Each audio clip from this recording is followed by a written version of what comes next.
Are you ready? Starting now? Well, now you just messed it up, you knob. God, you know that the shit that we go through for this, huh? I know. Fuckers better appreciate it. When we started, we were just like, yeah, we're just going to do this, man. You know, shoot our wad into the wind and see what happens. What's the title of this podcast again? I don't know. Objects, I don't know. Something with a penis, I guess. Right. Our fucking faces are everywhere now. Right. You know, but You're welcome, ladies. Right. Popular with the ladies. Right. Oh, I'm not even going to apologize because hopefully it sounds fucking hilarious. Yeah, really, this is fucking explicit now.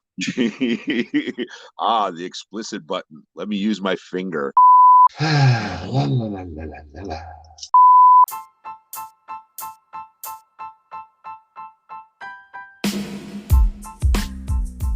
It is time for another episode of Sober, Not Mature. And that episode starts now.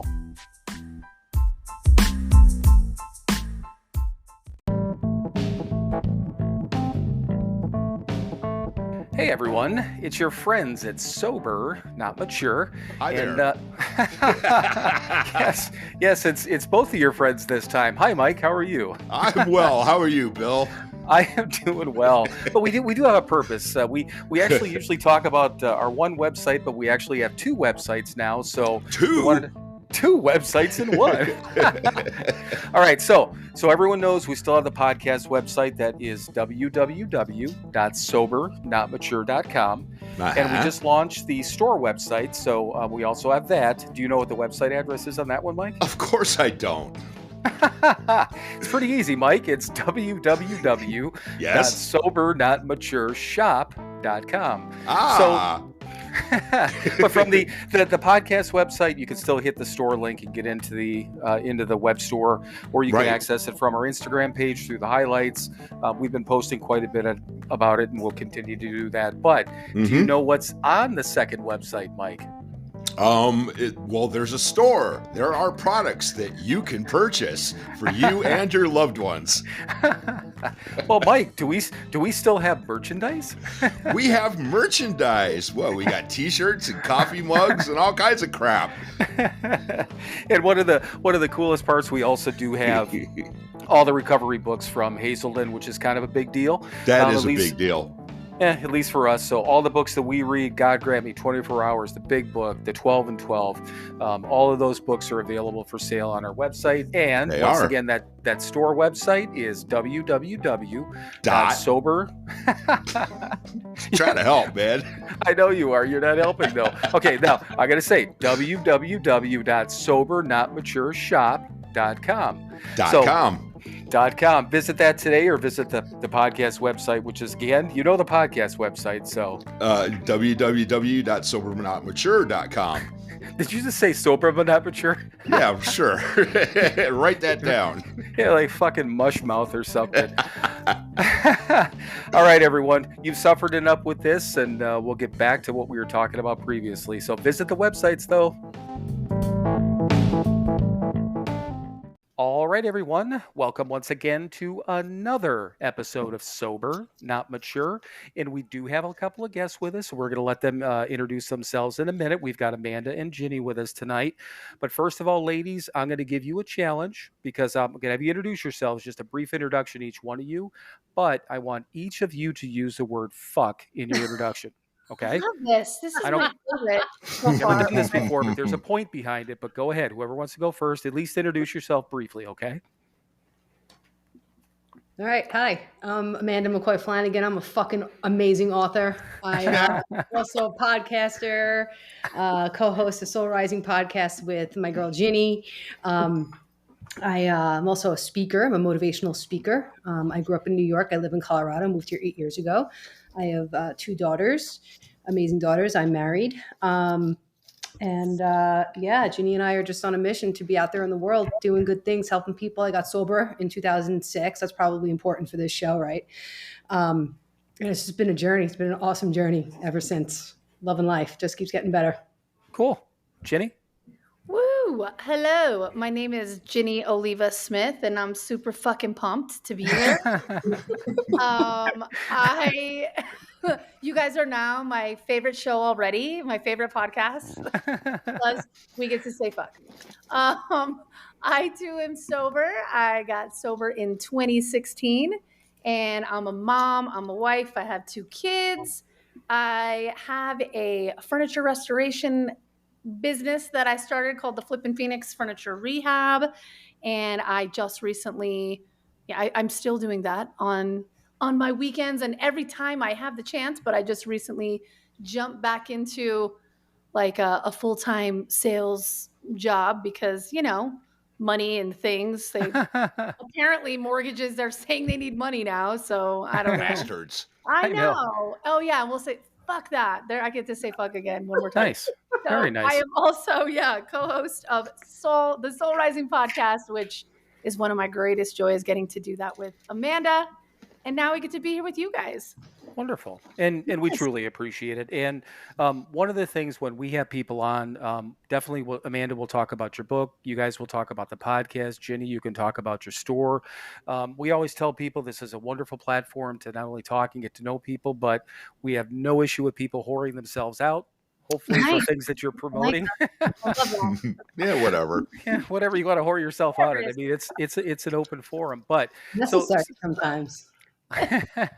but so everyone knows the reason I had them do that, and I've never asked anyone to do that before with introducing themselves with the word fuck, but so long time ago, whatever it was, some months ago, and I don't know how long, Amanda, you and I have been following on Instagram, but Amanda you messaged me or I messaged you about something, and you're like, hey, it'd be great to have you guys on the podcast, but you're like a little worried about the your language and that sort of thing, and I'm like, oh, we know how to be good, and I'm like, oh yeah, get back to me. And then I brought it up on here too because I thought it was funny, that you were actually a little nervous about that, and then messaging back and forth, whatever it was, I'm like, you should come on if you think your listeners would be interested in your book.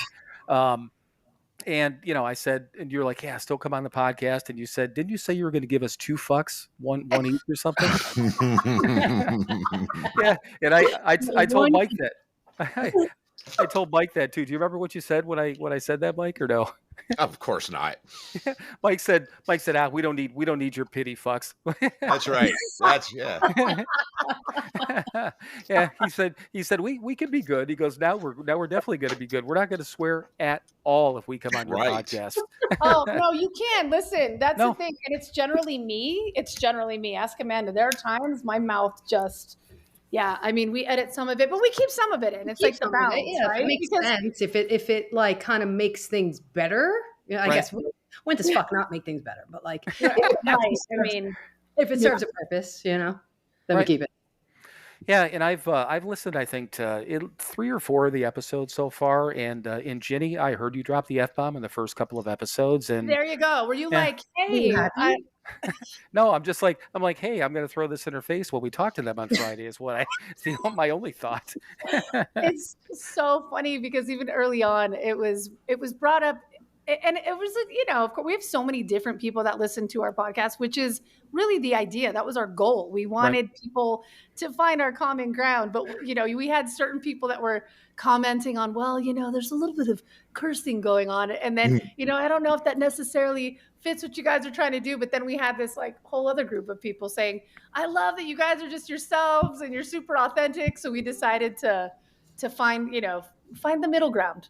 Right. Well, Find the balance. Well, what we basically said, and Mike and I have talked about it back and forth. To begin with, we didn't have any direction on it, no idea. But with that sort of thing, we had, I don't know if a couple of people brought it up, Mike, or not, but finally we're like, we get some comments about certain things, and our thought was at that point, we've said it on here, we're like, fine, fuck you, don't listen. I mean, there's going to be plenty of people that'll listen, and what we've gotten out of this podcast is our follower base on Instagram, relatively small-ish, for podcasts and things like that. Our listener base also relatively small-ish. We've got our ups and downs, but we've got a solid group of people. They're loyal and they're engaged, you know. So other people that pop in, if they're like, we don't want to listen to you, then fine, fuck you, don't listen. You know, it's it's fine. Yeah. If you do, then go ahead, keep listening. It's cool. Not I going to be love for everyone, you know. In any creative endeavor that anybody does and puts out there, it's not going to be for everyone. And if it is for everyone, you're probably doing it wrong. Right. That's right. Absolutely. I mean, at times I actually wish we got more complaints because the people that complain are the ones we're usually hitting, you know, and that's a good thing if they find us randomly on Instagram or here, and then when we mention it, that's when we see our other followers and stuff like that that kind of like, oh, don't worry about them, you guys are doing great. So it kind of rises everyone else up, and we can really see what kind of a positive mark we're making by the negative people that pop in, and it's cool, you know. So Love that. yeah, it's good. So, Mike is going to tell you a little bit about. Again, we don't really have a format. Cool thing is like I said, I listen to your podcast. You guys get to take a break from trying to save the world and the environment tonight, and we're just going to talk about recovery. But we want to talk about your podcast. Don't get me wrong. We want to talk your book or talk about your book and also the furniture store. But we're going to start it off with obviously your story. So, Mike, take it away. All right. Well, yes, we want to hear how you qualify for all of this loveliness that we're all involved with. But we all know how to fuck up our lives and fuck up the lives of everybody around us. We know how to get loaded. We know how to do all that. War stories are fucking boring. So what we want to hear is the solution. Clearly, we want to know about your qualifications for this, but we don't want to sit here and spend an hour and a half talking about war stories because we all have them and they're all the damn same anyway. So tell us about yourselves. So again, I'm Amanda, and I got sober July 30th, 2006. I've had 3 major emotional breakdowns in recovery. One when I was 8 months sober. My boyfriend in recovery died. He didn't wake up on Easter Sunday, which I thought was quite ironic. And that kind of took me to my knees. So I do 12-step recovery. I don't know what you guys do, but Yep. I do 12-step. And at that point, Yep. I was on my 8th step. And I said to my sponsor, which was interesting because her husband had died a couple of years before that. And I was like, well, what do I do? What do I do? You know, how do I not drink? And she's like, just keep going with your steps. Just like jump into your steps, like even harder. So that's what I did. I jumped into my steps. I just kept going. And then I started sponsoring people. And then life just kind of took off from there. I met my husband. We moved out to Colorado in 2015. I grew up in New York, the South Shore of Long Island, a town called Oceanside. Then we lived in a town called Long Beach for a while. We got hit with Hurricane Sandy in 2012, like super hard. And we decided it might be time to get off the coast. And, you know, he had just retired FDNY. He was did like 25 years as a transit police officer in the subways in the late 80s. And then he transferred to be a fireman. So he had retired, and it just seemed like a good idea. So we came out here in 2015. Took us a little time to get out here. And about a year after we moved here, I had my second emotional breakdown. And that one, you know, the way I kind of moved out of that one was service. Service has always saved my ass, you know, like Right. the first breakdown, sponsoring people, working the steps, sponsoring people, right, being a service. The second one, we started a clubhouse here in Castle Rock, Colorado. It's called the Castle Rock Clubhouse, and it provides meeting space for a bunch of different 12-step programs. And I didn't know what else to do with myself. Like before I had that breakdown, I moved out here and I was just like a total friggin' mess because I couldn't get connected. There wasn't a very large pool of people to like choose to like hang out with. And I just like couldn't imagine like my life out here. And I was just really missing my people. And it was just really hard for me to get connected. So when I heard that they were talking about, somebody mentioned a clubhouse, I was like, yeah. Like I got on the phone with this guy, and after the first conversation, he was like, we tried it, but didn't work because we're not very organized. And I was like, well, I'm your girl. I got it. I can totally do that. Like, let's do this. So we spent like 3 years fundraising, and we opened it up at the beginning of 2019. Then in 2018, my brother overdosed and died from obviously this addiction overdose. Right. And that was where my third breakdown came in. That one was really, really wretched. It seems like each one was like worse than the one before. And I think that's because like the longer I stay sober, the more spiritual I become, the more vulnerable I become, the more open I become, and the more I feel. Right. Like I had like, it's just kind of the natural process of how this whole thing works. If I want to continue growing spiritually, I'm going to have to feel more. Things are going to hurt more. I'm going to feel more joy, but I'm also going to feel more pain. And that one really kind of took me to my knees. I was in bed for about 3 months after my brother died. Couldn't do anything but take a bath and go to meetings. And that was pretty much it. My husband took care of the kids. And then I decided about 2 months after that I didn't love my husband, that I never loved my husband, that I thought I wanted a divorce. And I was 12 years sober at this time. And he's also sober. He's in the program. He has 10 years more than me. So he had 22 years sober at the time. And he was like, your brother just died. He goes, do you think maybe like your grief is playing a part in this? And I was like, maybe. So we go to counseling, really, because I just wanted to do the right thing by my kids and give them a chance. And I just kept peeling the layers in therapy, and then I did the steps around my marriage, specifically just around my marriage. I got really much deeper into meditation. I kind of just took it to like the next level. My relationship with my higher power just was like so much more strengthened. It was so much more personal. It went from somewhere out there to somewhere inside.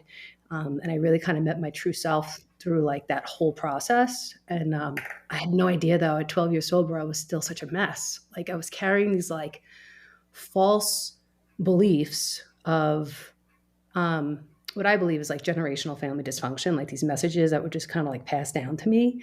And then compounded by some like various childhood trauma and stuff like that. And what I learned is that when my brother died, that I call it the great myth that everybody leaves and hurts me. That's the generational dysfunction. When Jeremy died, it became true. And then I had learned that what I did was I pushed my husband away because this is how fucked up I am. There's another fuck, guys. You should be proud.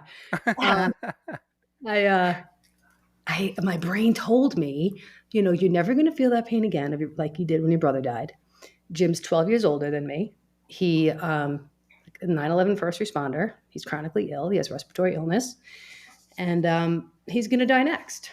So we're just going to push him away now.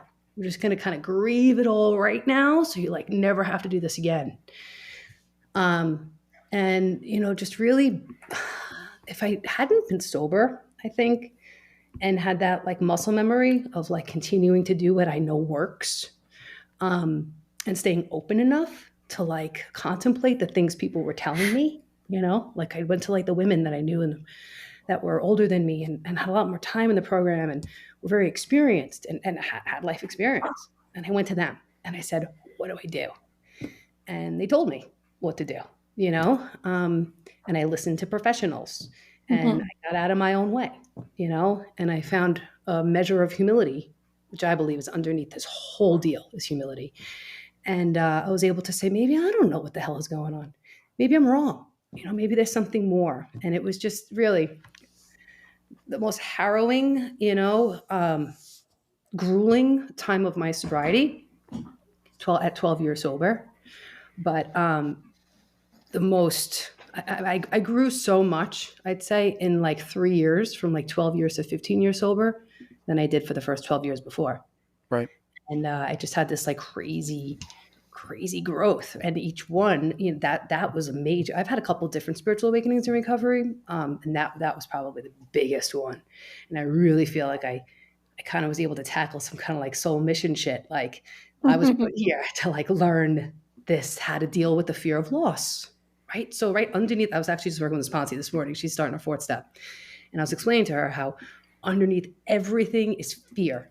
Every Mm-hmm. resentments Mhm. or anger, right? Mhm. And then what's under anger is fear. Fear that I'm Right. not going to get something that I want, or fear something's going to be taken away, or other fears. So this was like that was like it's like my ultimate thing. It's like this loss, it's like just been this story, like even throughout my childhood, like different types of loss. Ginny and I are putting a show out next week called The Many Faces of Grief.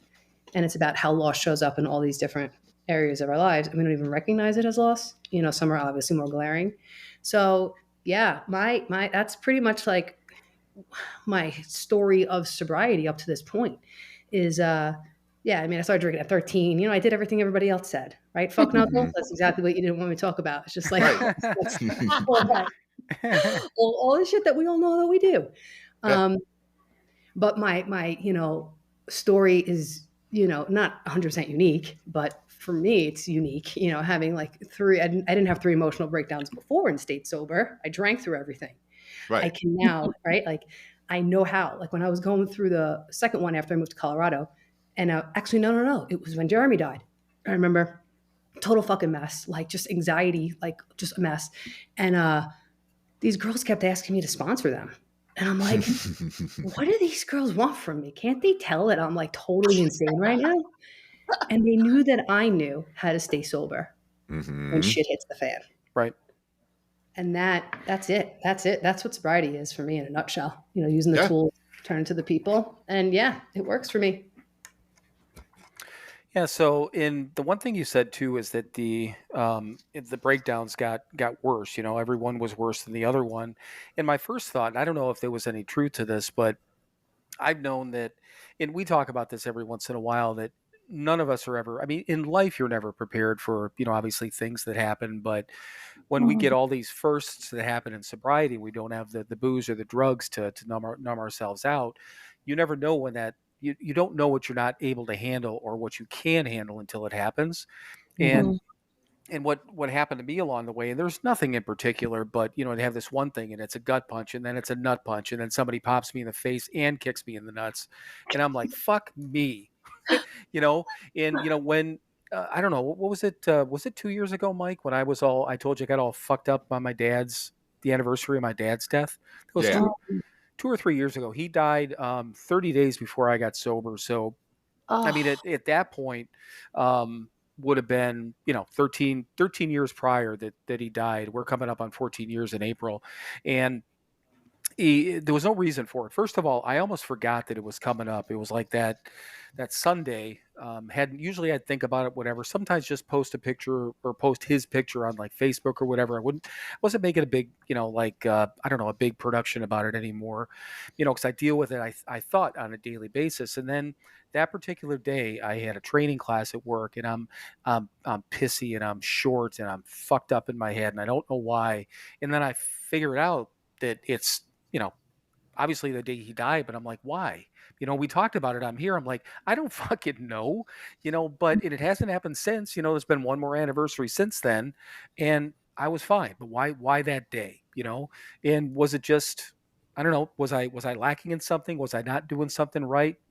Like you said too, I love the fact that you said that with growth you became more vulnerable, and I think that's true. I mean, for the most part, and Mike and I talked about this, that we're a little bit more trusting. We're really guarded, but when we trust, we're way open. And when Mhm. you open yourself up like that to people, a lot of people suck. And you're going to get stepped on sooner or later, right, Mike? I mean, that's happened to us. Absolutely. Of Yeah. course. Yeah.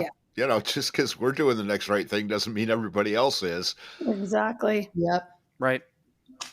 But yeah, and I didn't know. I guess I heard you talk that your husband was a firefighter. I didn't know his whole 9/11 stuff. That's a shame, though. I mean, that's a lot to deal with on top of that. But yeah, that the first thing when you said these girls were asking you to sponsor them, like, okay, they see you in turmoil and they see you're handling it.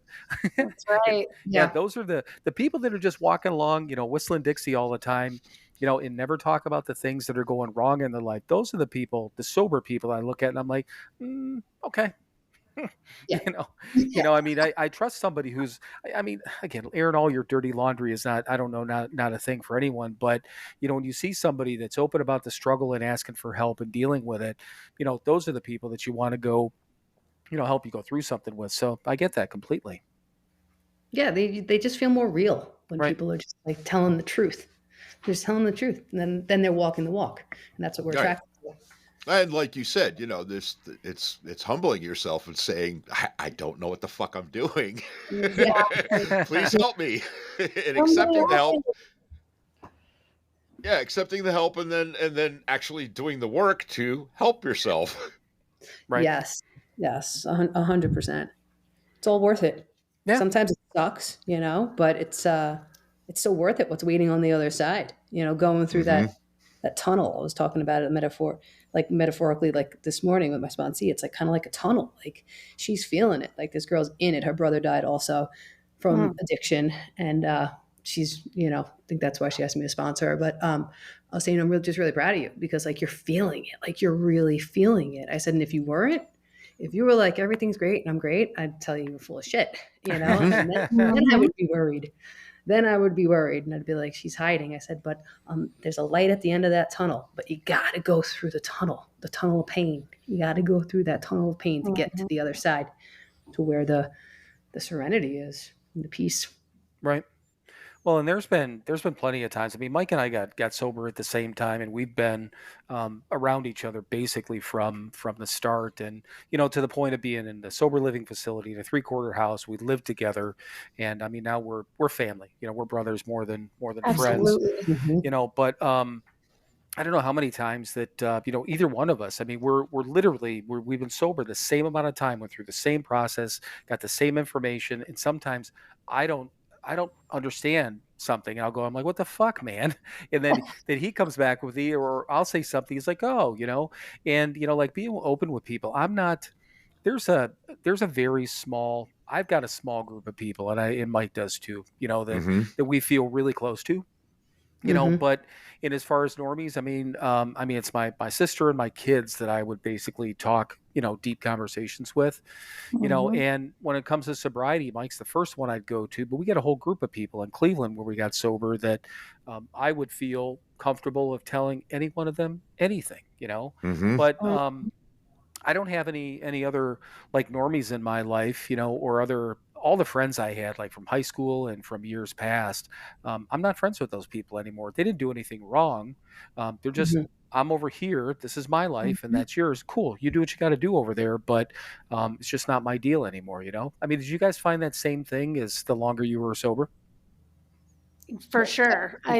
For sure. I think that I was just about to say the reason those people aren't around is because you grew, right? It's like Right. some of we grow in different paths. And I noticed that right after I got sober, and oddly enough, it bothered me a little bit. It took me a little bit to get past the idea that a lot of the people that I had friendships with that I thought were friendships, or that I thought I had really great relationships with, they weren't what I thought they were. Right. And most of them were based on us getting fucked up together and escaping. You know what I mean? We were like Houdini partners. It's like, how do we not feel? What do we do to not feel? And it was weird to have certain people that I had been around for so many years just literally cut me off and not really saying anything, not saying much, or they were just so uncomfortable about it. And at the time, very early in, right, just starting my recovery, I, of course, took that personally out the gate. I'm like, what the fuck, you guys? Like, how is it, I'm finally better. And I had this sense of like, why is it that it almost seems like the bigger chunk of people I had been around liked me better when I was drinking and when I was just breaking myself apart. And it felt that way. But then I came to realize, I'm like, well, no, it's just because you guys were on that frequency together. You guys were on the same train of escaping, and it didn't have to do so much with me. And I started realizing, because I have a lot of normies in my life. I heard to hear you say, yeah, I'm not too many normies. My husband is. I have lots of friends, who somewhat are, but I have a lot of friends who aren't as well too. Right. But that experience was a whole thing in itself, of realizing and coming to terms with, hey, this isn't, this isn't because you're being abandoned, right? That's a whole other set of issues that underneath that fear in drinking. This is because you are growing into a healthier, better you, and you guys aren't, the thing that you thought was such a bond, it was a bond of escape is what it was. You guys bonded over numbing this pain out. And that finally gave me some peace, and I was able to realize that. And it was by being in rooms with people like Amanda, people like you guys, people who'd been doing it for a long time, to help me realize, like, hey, and first off, what they think about you, it's not even your business. Second of Right. all, like, that's none of your business what they think about you. And those were all things I had zero idea or any tools to work with prior to being in rooms that help with 12-step recovery. Right. So yeah, it was a weird deal to see people kind of fall off. Like some of them lifelong friendships that I had up to that point. And it's like, okay, well, this was built on a different foundation than I thought it was. And that's okay, because I'm growing in a different direction, and that's all right. But there was a little bit of like, yeah, it definitely had some ego wounding in those stories. Imagine that, an alcoholic or a drug I addict know. Can you that gets her imagine? ego hurt. It's so weird. Well, and also it's really odd. I come from a long line of professional alcoholics and addicts. And yeah, I'm like really good at it because I got those genes.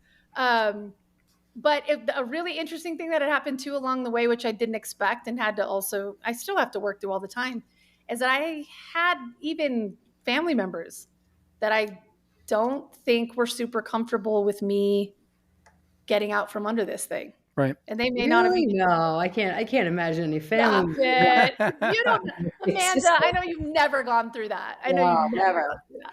Never. How So about you guys? we have been really lucky. It's and I'll say my side of the family, my biological side of the family, which Mike is now deeply, deeply part of. Mhm. Every single one of them. There's not one person. We don't have a huge family, but there's not one person that turned their back the other way. Even I was able to rebuild relationships even with not just family members that I had harmed. Nobody walked away from me while I was drinking, but Mm-hmm. people knew I wasn't myself, and all that sort of things. But rebuilt relationships with my ex-wives that then brought along my ex-families. At that Wow. point, That's awesome. um, That yeah, is and I awesome. mean, running into going to events or something like that, or being invited to things where like ex-in-laws and their aunts and uncles and all these people, and I walk into these places and I'm just got it's like almost mentally have my fists up going, Jesus, where's the punch going to come from, because I wasn't a good human being. I wasn't abusive or anything like that physically, but I was mentally and verbally abusive to both of my exes. And I Mhm. know that those stories get back to them, but the thing of it is thankfully, people see us resolve those relationships, with the individuals like my ex-wives, and then the family comes back along. And Mike, I mean, I don't think you didn't have any troubles with your family members on your side, did you? No, well, I mean, I really don't have many. Right. Right. But no, not really. But when it comes to friends, I mean, I almost feel a bit lucky that I burned every goddamn bridge that I had. So I mean, at the end, nobody wanted to be around me. Nobody. And I had pretty much, I had done geographics, and so I wasn't around any. I was alone in a room doing my thing at the end. Uh-huh. My daughter was on the other side of the door. We had moved in together. If you listen to my story, you'll know that. But she was the only one that really dealt with me at the end, and she was just completely relieved that I went and did something about it, Right. and still is. Uh, but yeah, as far as friends and stuff, I didn't have any, so I didn't have anywhere to go but up. So like, yeah, everybody in my life today pretty much is in the program. Very few exceptions. My girlfriend is a normie, but we as the people in the rooms, I mean, she comes to the fundraisers that we do for the sober house that we went through, that I'm still Uh-huh. active with. So all of the drunks and junkies that are now my friends, have adopted her as one of us. So, Right. and plus, I'm not her first alcoholic. I'm just her first sober alcoholic. Imagine that. Yeah. Well, Imagine that. in Chris's, yeah, we've said this, I don't know how many times. Chris is, she's a member of this fellowship, and she just didn't have to Hmm. pay any dues. You know, we all said, Well, yeah, she paid dues, well, just not not personally. right, Right. right. Right. That's what I mean. That's what I mean. But no, Yes. she dealt with others that she, Hmm. that weren't as fortunate as us to find find a positive way and stick there. But Find the solution. yeah, Right. Mhm. exactly. But yeah, Chris is great. I mean, I never look at her one way or the other. And I mean, well, we talk about it enough that she's a normie, but if it weren't for the fact that we pointed out on here, I'd never, Hmm. think about it. Right. I Right. just Yeah. never do. Because when she's with us, I mean, she hangs out and she's one of us. Right. She just doesn't have the disease. She's just Right. had it surrounding her life, her entire life. Right. So she's comfortable around. She's comfortable around a Yes, bunch she is. Oh yeah. And Yeah. she's of far more alcoholics. comfortable around sober alcoholics and junkies. I'm sure. I'm sure she is. Yes, she Yeah. doesn't have to be nervous around us. And I'll tell you one thing, man. Our sober friends, and we've got this group that we play poker with, and we did it New Year's Eve, and we do it as much as possible. I don't get back there as much as I used to. I don't play as much as when I lived there, but this whole group of people, and what if it was everyone that was involved, Mike? How many people do you think? 15 or 20? I mean, Yeah, not that are something like that. always there, but Right. Yeah. but I mean, we talk about that all the time. We're sitting around this table, and I mean, these are all, there's some of them are married, some have kids. I mean, we all have jobs. We all have a positive impact on society these days. We all came from the same sober living facility, or try to get back, and we're involved. And I know it's been brought up a couple of times. Can you imagine if somebody threw booze or drugs in the middle of this table, and we all decided to Oh just my say God. just say fuck it? I mean, I think Mike, I think your comment the one time, because we were talking about fights, whatever. You're like, no, no, no. We would just burn the fucking house down. Yep. Oh yeah. And I'm like, okay, yeah, that's probably better. better way to put it. But so Ginny, got to step back a little bit, and I know that you kind of obviously jumped in a little bit in there, but kind of like Amanda did. Tell us what your deal is. Go back in your side. Yeah. Well, I had, again, I think I was somebody who had what I thought was the normal relationship with alcohol for a while, and then Right. realized, it's like, I don't have a problem. I'm just a lot of fun. I'm a lot of fun is what this is. It's not a big deal that I can outdrink everyone. um, I obviously, like we all do, came to that point where I crossed that bridge and realized it absolutely was not something I had a normal relationship with at all. And it was something I had it wasn't a DUI or anything like that. It was just really pushing myself all the way to the point where I definitely knew I needed help. I like many of us, it was my husband was sitting, standing by and watching and trying to figure out how to help me, and had no idea because, again, he's a normie. So kind of stepping back and not understanding at all where I was at with that. I was a mom at that time. I still am, but I just had my son 18 months prior to that. Was going through like the postpartum stuff, which I had no idea, by the way. Like I had no idea that that's what was going on. Looking back, it took a while to kind of put the pieces together. But not sleeping and having the postpartum and clearly just already being wired this way and having this disease, it was a perfect, wonderful storm of everything culminating together and me getting to the point where I definitely, for sure, it was very clear to me that I did not have control of this thing. I thought I could stop by myself. Because I don't need you. I don't need you guys. I don't need anyone. I'm great. I don't have a problem, first of all. And then, I made this attempt. I had it in my mind that, well, I'll just be able to stop by myself. This is fine. I made that attempt a few times where I actually was getting physically ill at the time of that, and realized, hey, guess what? It dragged me down to the place of realizing, like, you cannot do this alone. You cannot do this alone. You need help. And I made the decision at that time. I was working full time, mom of 2 kids, all the things with life. I also kept having the excuse in my mind of, I can't stop my super busy life to get better. I can't do that. I'm so important. The world's going to fall apart if I have to not be around to get better. And then I quickly realized, like, no, you know what? I knew in my mind, I had spent my whole life, I know like many of us have done this too, telling myself and being thoroughly, convinced and committed to that I would never be my mother who's an opiate addict. And go figure, like the irony and how funny it is. I did not become an opiate addict. I went ahead and just jumped in with the alcohol. But I had the realization, it dawned on me as I was physically getting sick, trying to stop, that I needed that help.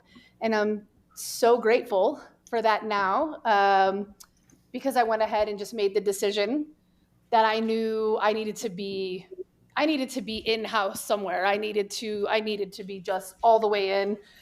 So I went to rehab. I went to a 30-day program, which was the very first time I had ever been into any room of any type of 12-step program. It was part of what we did every day. And I didn't hear a fucking word anyone said for about the first 4 days. I sat in there and I was angry. I was annoyed. I didn't like that there were people in there that were just like, oh yeah, like I'm living life and things are great, because they were not for me. And I was mad because how am I going to go about this world and doing, being in a job of sales and all these other things. Just very, very, very much newly just wounded, right, in my mind. And suddenly about day 3 or 4, as we had to go to had to go meet with this group every day, when I started listening, I started hearing my story over and over. I started hearing my story, and I couldn't believe it, because I was hearing my story from people that, from the older white guy who didn't have kids, who had nothing in common with me, all the way down to, the CEO who was running a company who wouldn't have had anything in common with me. I started hearing my story, and everyone in those rooms. And I realized, and I figured out, like, okay, wait a second, these guys are onto something, because I was hearing people talk about being able to make it through, losing children and losing jobs and losing marriages and all the things without ever having to rely on alcohol to make it through that. And that was where that started for me. And I had made the decision in that 30 days. I knew early in that, because we had the opportunity after the whole, the whole 7-day blackout where no phone calls and no seeing anyone, you could start scheduling time to see family. And I made the decision not to, because I knew that if I saw my kids, I would talk myself into every reason why I was going to be great, why I needed to leave and why I needed to get out of there. So I didn't do that. I took that full 30 days, and in the midst of that was able to be exposed to solutions that I would have never thought that I would be exposed to in any way, shape, or form. And I'm grateful to this day. I am somebody who, we're talking about mental breakdowns and emotional things like that occur. I am someone who has become very aware even more recently, right? And I always heard it, people would say, like, stay in the middle of the boat, stay with the winners, stay involved. And I was super, super strong in running just really, really working a strong program for my first 5 years. And it wasn't even one of those situations of like nothing. Well, I guess a few small things happened. COVID, really, I think COVID kind of gave me a few little loopholes where I have not been as strong and committed to my program as I know that I need to be. And I see it coming out at times in my emotional sidewaysness. I've managed to not have any alcohol in that period of time, but I'm also wise enough to know that it's not a place to be for long periods of time. Right. But just, being completely transparent about it, because I don't know. I feel like that's important too to share with people who might be working a program, and sometimes progress not perfection, where it's like, oh shoot, you fall off a little bit for a little while. But also in my mind, it's a constant like, hey, you should come back, come over here with the winners. I I still I I go to meetings, but that's definitely not enough of them because I catch myself, and I have wonderful friends, more like family, like Amanda, and I'm surrounded by a lot of people who do work a 12-step program, and I'm so grateful for that because I know that it's not something that you want to do for too long, or you want to be, oh, I'm good, I'm great. You start getting all that, bullshit talk. I'm fine, everything is awesome. And then, I go, I don't know, murder some people. No, just kidding. I'm just kidding, guys. I wouldn't do that. But, lose my shit a little bit on some things, or find myself becoming resentful, or find myself in a place where it's like, you forget for a minute, like, hey, you learned about these life on life's terms things, and you'll keep being reminded and remembered and supported if you get more consistent on being around the people who work it every day. So I owe, and I definitely believe that I have been able to not have a drink of alcohol based on the support and how well those miraculous programs work. But again, in that state of like progress, not perfection, I have not run like the most awesome stellar program my whole time. So I'm at that stage right now where I'm like, ooh, we need to do one of these, like start back at step one, run through those things again. Yeah. So that's kind of that's my story really. I've lost a lot of family members, lots of friends. I'm from New Mexico. That's where I'm from originally. And we seem to be riddled with it there, just all over the place. But we have lost very, very close family members. In 2020, we lost two. My sister-in-law's younger sister, who we were just a few years apart, and then one of our best friends were 60 days apart, and both to alcohol. And these were people who, professionals in the world. One was a nurse working on being like a physician's assistant. One of them was a professional realtor, an esthetician, and all these things. So it was a tough time. I lost my grandfather to that. We've lost countless people to this disease. So it is something that has surrounded me for a long time, and it's, in a lot of places, it's almost normal. And I think a lot of friends and family that I have from New Mexico almost everyone I know has lost somebody to some form of addiction. Right. And it's something I know.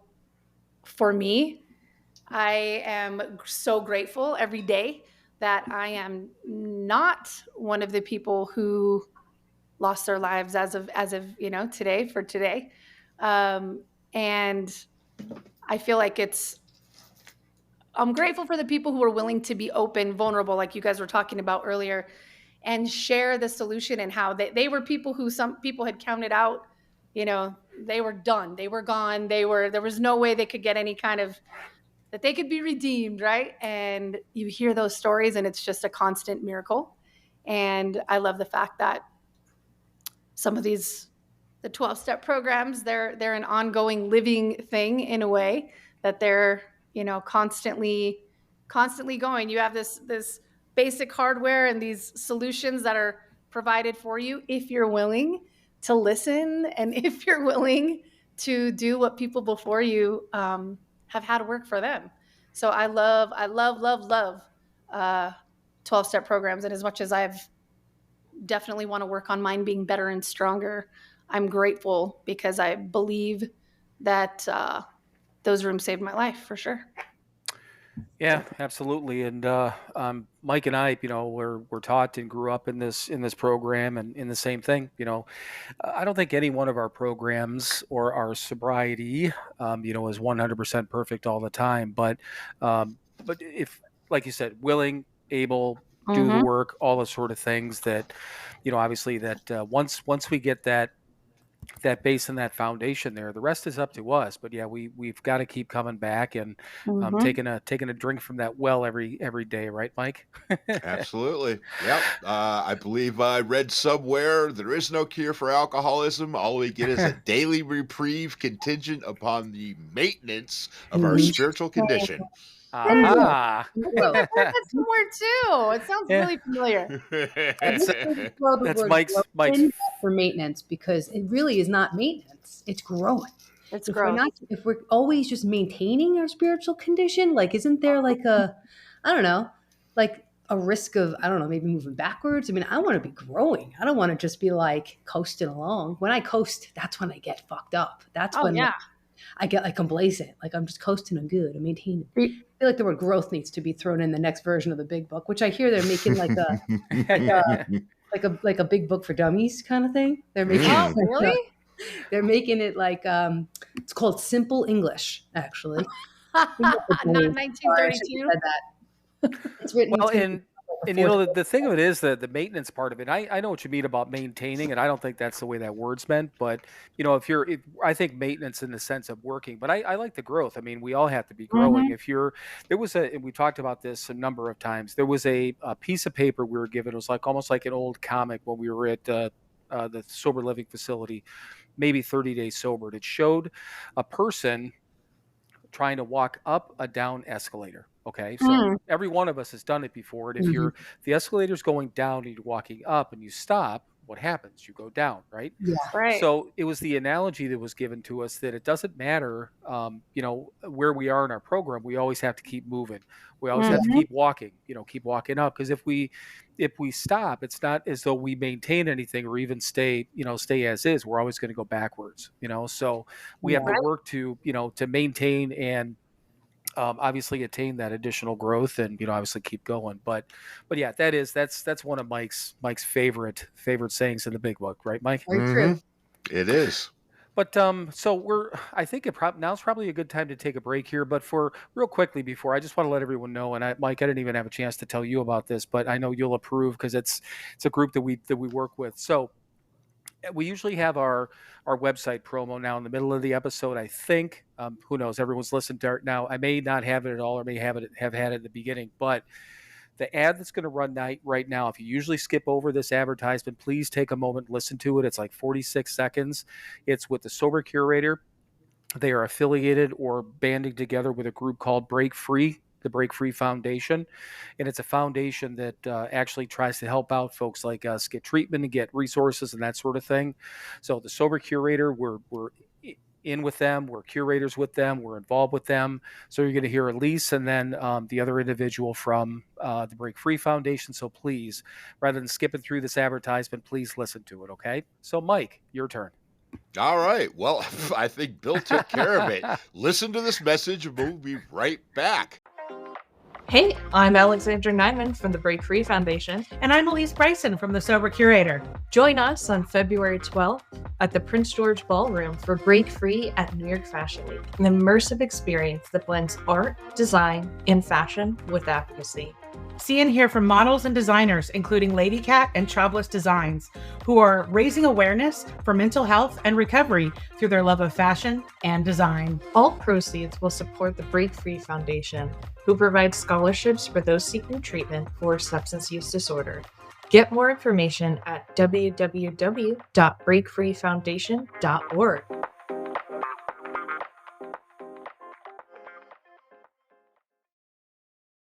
All right, everyone, welcome back. And sorry, Mike, to steal your thunder on that, but Oh, absolutely, man. I had no clue, so I'm glad you did it. well, you know what's funny is that Elise had told me about it. She's like, "Hey, we're going to do this ad." She sent it out to everyone and had said that we're going to do this ad. And, if anyone wants to put it on there, I'm like, she was supposed to have it like a week or so ago, and I didn't get it, so I didn't bring it up to you. And literally, I got it like this afternoon, like late Oh. this afternoon. And just had the opportunity to download it. I'm like, oh, fuck. If everyone out there or anyone out there is like me, you can forward through advertisements on a podcast, and that's fine. If it's just us, with our fuck this back and forth with our website thing, I don't care. Right. But this Break Free Foundation is kind of a big deal, and they're doing good things for a lot of people. So we're trying to. Exactly. So Yeah, you and then- assholes that just fast forward, go back and listen Yes. to it. Yeah, you motherfuckers. Go, yes. There's- Do something for somebody else, like Mike always says. God damn it. I love that. It sounds like, yeah, that sounds like an amazing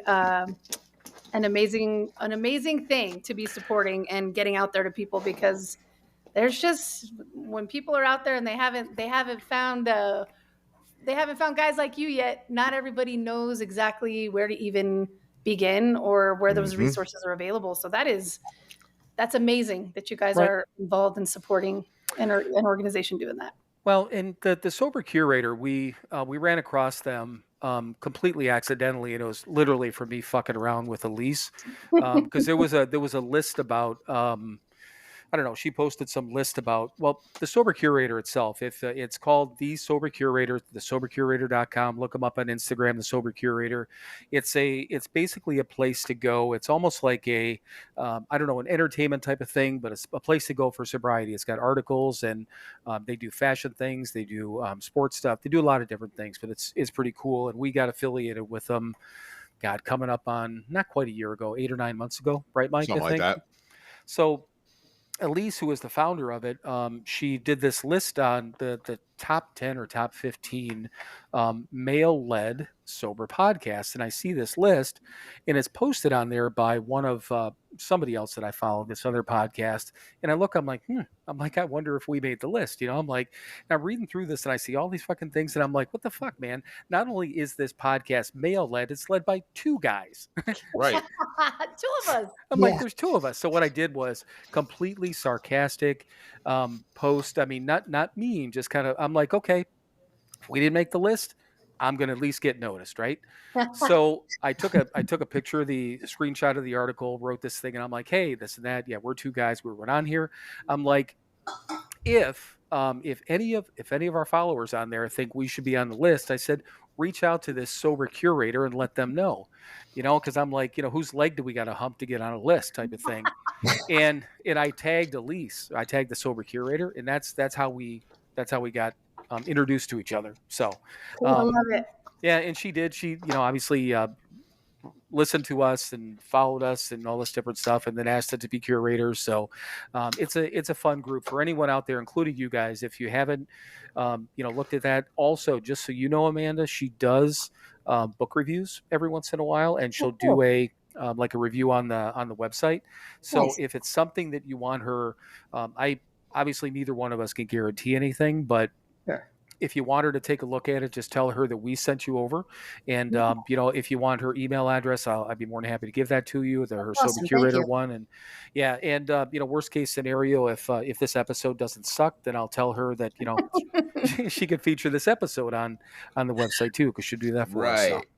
That's And cool. so that's great. So speaking of the book, let's talk about the book. Yeah. Hey, everyone, that's a segue. Go. Nice one, Mike. Good job. I like Professional. that. Very impressive. So my book, what do you want to know about my book? You want me just to tell you what it's about, or You know what? Okay, pretend like you're trying to sell somebody your book, because I think that's your point, right? that? I hate that so much. I get so jammed up. All right. So that elevator pitch thing is just really hard for me because I'm definitely not a woman of few words. So it's challenging for me to keep it short and succinct. But yeah, so it's called Trust Yourself to Be All In, Save to Love and Let Go. It is an inspirational memoir / self-help / personal development, body, mind, spirit. It's kind of straddles a whole bunch of genres. But it was actually pointed out to me that it's written, I didn't realize I did this. It's written sort of like how we do, how we share in the rooms, experience, strength, and then hope. Nice. Like the first part of the book. Is. Yeah, I did that unconsciously. I didn't even realize. Somebody in the program, they're like, "Do you realize you laid it out like that?" I was like, "No, I had no So idea." you're saying we've been brainwashed and we do this in everything we do and we don't Pretty even much. realize it. Pretty much, Mike. Yep, it's in there. It's in there. It gets in there. Cool. Yeah. So the beginning is like my memoir-ish, just about my story and just losses. It starts out with my brother, his death, and and then getting sober, and then moving to Colorado, Hurricane Sandy. The book is all love and loss, safe to love and let go. So the whole story is, it's basically what I explained before, my marriage troubles that resulted from my brother's passing, and then basically uncovering this whole experience of childhood emotional abandonment that I experienced, which I think a lot of us in the rooms probably had some form or another. Nah, I've never Pretty heard much all that. come from dysfunction, right? I've never heard that, Amanda. Yeah, yeah, and yeah. So it's that I trace it kind of back to like that's the beginning of it. This beginning of the feeling of this like deep well of like a void, like this void inside that I was trying to fill with all these different things, including my husband's approval. Met him. He was 11 years sober. I was a year sober. I couldn't believe he was interested in me. He was like the successful guy, and I was like this newbie. Like, I really looking back, I had no business whatsoever getting involved with him at that time. And so it's basically my journey to really finding myself and finding myself through pain, right? So basically how to turn pain into purpose and how to go into the pain and really go into it, trusting that you're going to come out the other side and you're going to come out wiser and better. And I don't even like to say stronger. I don't know, I've been having like an issue with that word lately, but because I believe, the strongest people are the most vulnerable, and AKA the weakest, right? I think like the weaker that we can actually be, and the softer and the more gentle and the more vulnerable, the stronger we actually are. But then it kind of moves into, it basically teaches you, then it turns into like almost like teaching. Then I turn it back on the reader. So it's not just all about me. Because when I was first writing it, I self-published, but I was going to work with a hybrid publisher. When I told her, what I was writing about, she's like, I was convinced that this was not going to be a memoir. My final editor actually convinced me to make it inspirational memoir, because I was like, who the hell cares about me? And she's like, exactly. She's like, nobody cares about you. And I was like, thanks, lady. But there's a million memoirs you could read out there. There's, you could be reading about like Jessica Simpson. Who the hell wants to read about me when you could be reading about like Matthew McConaughey and like all these people, these interesting people. But my editor did say, like, your story is the most powerful tool that you have, and it builds trust with readers. So I just poured over that thing for a good, I guess the first draft was written very quickly, 6 to 8 months. And then I had to rewrite it, and it morphed and changed. And it became, it wasn't even about what it ended up being about this generational dysfunction and this, healing your pain through loss and all that kind of stuff. Coming to your true self and all that. It wasn't even really about that. It was, I was kind of hiding. I didn't want to like hurt anybody's feelings. And it's not like you said, like, I'm not airing my dirty laundry. Everything that's in there is purposeful. It's for a reason. It's to show you a piece of my pain and my story, and to sort of qualify me, for people to say, okay, she gets it. She's been through it. Right. And of course, like, not everything is in there. Yeah, and then it basically is a map. It's a roadmap to learning how to trust yourself to show up in all of your emotions, so that you do not have to fear future loss if you've been through loss. And most of us have. If you've experienced some kind of trauma or pain or traumatic loss, sometimes it can keep us, it can hold us back from fully being all in with not just other people, but ourselves. We hold us back from really diving into our well of emotions. So it kind of teaches people how to go really in and go deeper and deeper. And then you surface. And then who you end up being at the end of that is somebody who can trust yourself to never self-abandon when the going gets tough. So you can be in situations where loss may be, loss is inevitable for all of us. Thank We're going to you. go through it, right? Right. One point or another. I mean, it's life. Like, I've come to learn that like loss is just as much a part of life as love, right? We're all so gung-ho about love, love, love, love, but nobody ever wants to talk about loss. And loss is it's a duality of life. It's just, you can't have one without the other, but we're also afraid to feel it. So my book kind of inspires and motivates people to feel it and know that you're going to be okay. You're going to be okay. It's actually a gift. I think pain is a gift. I'm grateful for every traumatic experience I've ever had. I really am. And that might sound crazy, but I would not have sought the levels of healing that I have if I wasn't in such tremendous pain. So maybe I would have, healed in some way during this life. But if I didn't, the lower that I went, the higher I bounced back, kind of. Right. Right. So it was all worth it. So, yeah. So that's pretty much what it's about. And, just kind of like shifting the narrative in your mind, breaking those chains of those narratives, the deeply ingrained stories that are passed down through generations and families that like so many of us don't even know we're carrying. Yeah, I had no idea I was carrying that story. I call it the great myth. That's my story. The great myth is that everybody leaves me, everybody hurts me. I think it's for a lot of us, right? There's a lot of us Right. that have in common. It's about unlearning the bullshit. That's right. About Right. unlearning bullshit. I had told Amanda one of the things I loved about her book so much is that I obviously I know her and I had a vague idea of what it was going to be about and her life, but just exactly how much it made clear for me how much self-abandoning I had probably done in my life, and that it was possible for me to show up for myself. Like I knew that had been like laid in there, Amanda, but it's one of the things that when you guys, if you haven't read the book yet, you definitely should go pick it up. But it was the thing that impacted me the most, because in my mind, I'm like, oh, we're gonna be able to deal with people leaving us or people abandoning us or things happening in our lives where we're experiencing loss. And actually for me, it just rang super true of like, oh, wait a second. I have also abandoned myself and I can also get to a point of healing that. So Yeah, and thanks it's for sharing that, Amanda. Thank in your you, book. Ginny. Thank you for always pushing my book and that you read it, and I appreciate it. Well, and that's and we will have and we do, because obviously people are listening to it. And this episode is going to be out as they're listening to it. But same description I had in like the promotions I was doing. I've got all of your website link in there, your Instagram link. Same thing with you, Ginny. I've got a link to your furniture store in there too. So people take a Awesome. look at that. You can go on to Amanda's website or either one of their Instagram pages, and obviously see all the different things they're doing. But and Mike and I talk about this thing all the time, as far as that we and it took a while. And I don't remember for me, or I don't know if you remember, Mike, when we figured it out that yeah, all this shit, all these quote unquote bad things that we went through, to get us to this point of sobriety, they've now become tools to teach other people, right, Mike? Yeah. Oh, absolutely. Yeah. All that worthless shit that we did has worth now because we can use it to help somebody else get through their shit, which is all the same shit. All of our shit is the same shit. It really Yes, is. it is manifested in just different ways, but it's all the same shit. Yep. Yeah.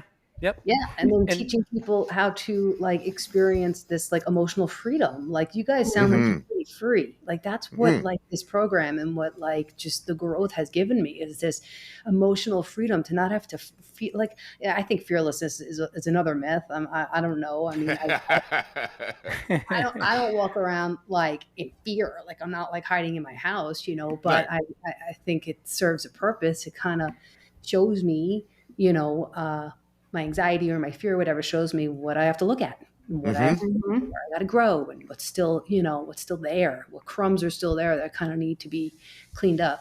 And like Ginny said, the self abandonment thing, like that's really what it comes down to. Is like my husband now compliments me. Like, yes, of course, I'd be devastated if he when I mean, I could always go first, of course, but like, reasonably, he's 12 years older than me. He's sick, that kind of stuff. Like, most likely, he will go first. I know that I will be. I'll hit the floor for a while. Don't get me wrong. Sure. This isn't like you're going to be great. You're going to be awesome. You can get through it all. You got this. No, it's like you're going to hit the floor. You're going to need to hit the floor, but you're going to get back up because you always get back up because you have a proven track record of always getting back up, and you're going to be even better for it afterward. So, yeah, it's just about trusting yourself to be all in. well, and when from the death side of things, that we've had family death. Even, I mean, since Mike's been around, we've had a number of people on, and again, I'll say my side of the family, but they're all family members on his side now too. But my my dad died 30 days before I got sober. No coping skills, still drinking. I was literally fucking mess, you know. And Mhm. then my stepdad died when I was a year and 2 months sober, and Mm. I leaned on, people like Mike and all the people in the program. And Mike had Mm-hmm. called me when I was down at our mom's house at that point. And he's like, so, what are you doing? How are things going? And, literally said to me, and I think these words, right? Get your ass up here and go to a meeting. Yep. And Yep. it never crossed my mind. And I needed him to do that. That's exactly what I did. And Mhm. then, again, my biological mom, but who's a woman who became Mike's mom also Mm-hmm. over the last, well, at that point was 12 years, Yep. died a year ago in October of 22. Oh, So, and we did an episode on it, and we did an episode that week, and we talked about it, and we talked through all that stuff. And it was, doing this thing and having that opportunity to have, for Mike and I to have that conversation openly with ourselves, and also for other people, was cool. But, and again, it doesn't, she was sick. I mean, we knew it was coming and all mhm. those different things, but still it was, it was a loss that we got through. But, I don't want to say they got easier, but I knew how to deal with the shit. Yeah. And you learn how to deal with these items as they happen to you. And that's like when you were talking about before with I thankfully, and I'll knock on whatever wood there is, I haven't had a full mental or nervous breakdown, anything like that. I've been extremely, what I feel like, lost and frazzled to the point where, I mean, I can't imagine, going through a breakdown. But every piece of, I don't know, these challenges, all this shit that keeps getting thrown at us, life on life's terms, somebody already mentioned that.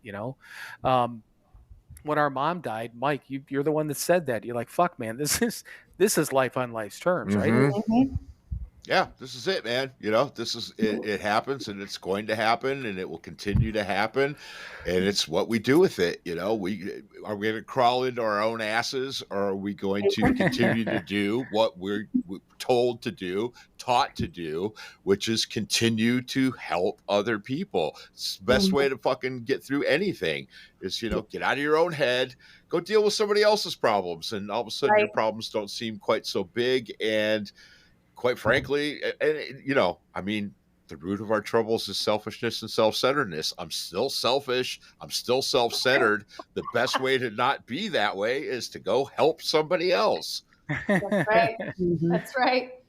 Yeah, and it's I don't know. It's the thing of it is, and I know it was mentioned before, but people that seem to just be, sobriety is it's a wonderful gift, and in all these things that we dealt with, like we said, are tools, and they're give us the ability to help other people, but this whole thing here, this for us, in the step back, Ginny, when you were talking about, you kind of feeling like your program was either fading or having a lull in, or that sort of thing. I had the same thing, going into the pandemic. It was cool. Yes. Everyone shifted, and it was online meetings, it was Zoom Yes. meetings, and those started to fall off. And that's when I started listening to Mhm. sober podcasts. And then Mike and I talked about it, and we started doing this. This thing that we're doing right now, only started for one reason, and one reason only. Mike and I, two buddies, two brothers, whatever you want to call it, getting together on a Friday night and shooting the shit and talking about recovery. That was it. That was the point of this podcast. And for me at that point, I know, I was feeling, this filled a huge void, and it still does. Oh, yeah. And I mean, this is a meeting. I don't go to a lot of meetings anymore. Mike goes to one a week. Mm-hmm. I barely go to any meetings unless I'm out in Ohio. I went to one today, and I'm traveling, and I love doing that. But um, this is a huge part of my program. I look forward to Friday nights. I look forward to talking about this. Every once in a while we're like, God damn, it's like, well, we just said that, didn't we? We're like, oh well, fucking What? fucking You fucking said story. Fucking stories out now. So, but again, I mean, none of this stuff. I mean, it's not like it's going out live. If we ever talked about something where we're like, fuck, we probably shouldn't have, or whatever it was, we could always go back and cut it out. But we haven't had to yet, thankfully. So there's been some sense to our minds and our mouths, right, Mike? it. Sure. I knew I was going to get about that answer. That's Sure. amazing. It's huge. It's I love to hear that. And see, that also helps me in hearing you, because I feel the same way about our podcast as well, but also just providing this other very accessible tool, maybe to people who haven't quite found some type of 12-step program or anything else. This is super accessible to people who have no experience yet. And you guys going out the way you do, as authentically as you do. I don't know about you guys, but I know for me, it took listening to other alcoholics who I knew had, were real alcoholics, Oh yeah. for me almost to have the trust, like it's like there's a lot of people who can sit there and say, you need to just quit, or you need to just stop, or it's all mind over matter. And it's like, no, it took some alcoholics that I knew legitimately had been alcoholics, and their stories definitely proved that to me, right? And then sharing them authentically. That was the thing. There wasn't any other type of human being in the world that would have been able to get through to me. So the fact that you guys are doing this and providing that for somebody out there who may be listening, or even new listeners, or people who say, hey, I've been grappling with this thing and maybe not even ready to walk into some type of 12-step situation. You guys doing what you're doing, like you said, this is almost like a meeting. It's a live meeting every time you guys do this. So Right. that's amazing. Great. Well, and that's the thing too, that I've had, I don't know how many times, it's just whatever you go through. I go to people in the program to talk to, and especially if it's a recovery issue, but even a life issue. I go to people that are, that are in recovery. And we had a family member die 10 plus years ago, and it was a tragic death, and really threw our mom off. And she wanted to do this whole group family, counseling and stuff like that. And I said, no offense, mom, but I'm like, by all means, you go do that. Do your grief counseling, do what you got to do, because I know you need that. I said, I've got my grief counseling group, and I'm going to go talk to them, and that's what I did. I don't know, a couple of weeks after it happened, I'd led a meeting, and that was one of the first things I brought up. Talked to Mike, I talked to other people, I talked to my sponsor. I talked to all these different people about that, because it's different than I can talk to my sister about that stuff, but 'cause we can talk about that on a family level. But I got this other thing over here that I'm like, well, I'm a raging fucking alcoholic too, and I don't need to drink over this, and I need to figure out how to process this shit so it doesn't sneak up on me, Right. I need another drunk to show me how to get through this, because, right. I am different. We're bodily and mentally different than our fellows. We need each other with our perspective and how this shit works. Otherwise, we can't work it out, because we can't go talk to a normie, because they don't understand us. We Right. don't understand them. I don't 100%. understand how somebody can have half a glass of wine and say, I'm done.